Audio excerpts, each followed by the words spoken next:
Alright guys, so here's a side-by-side comparison of the new Blade 350QX compared to the DJI Phantom.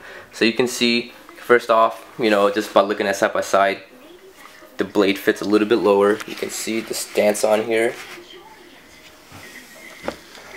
It seems a little bit lower than the Phantom. The Phantom does have this little lip down here, so it's probably about the same height, but it does look more of a lower profile compared to the DJI Phantom. And you can see here, just give you guys a direct front shot comparing the streamlined aerodynamic of the Blade 350 compared to the Phantom.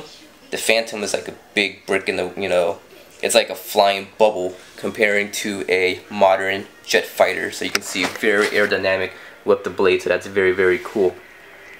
The motor on the Blade is a lot smaller than the Phantom. These are actually upgraded motors, but they're the same size as the stock motors, 2212s, and these are just very little motors, but it is a higher kV. The props are a little bit less narrow, so it's like an 8-inch prop, but more of a 7, I guess, because it's not like a big slow flyer type.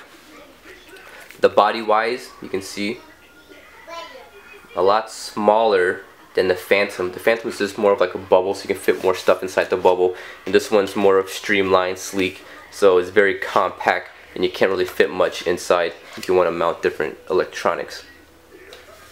Let's do a side by side. So you can see side by side. Comparing side by side, the Phantom does look a little bit bigger than the Blade 350. But 350, it's just more of aerodynamic. It's lighter, in my opinion, because of the smaller motors and stuff like that. And I guess the plastic construction is a little bit lighter than this ABS, or whatever type of plastic this one is. I believe it's ABS.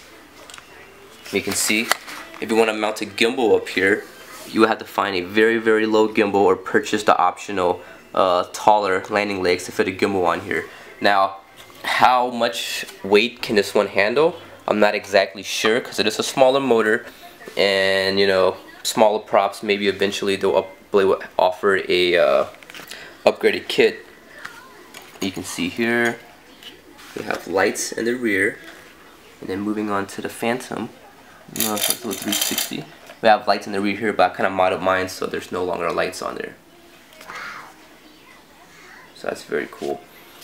We got upside down. So comparing, we got LED lights here and LED lights here, so that's very cool. So yep, that's a side-by-side comparison of the Blade 350 and the DJI Phantom.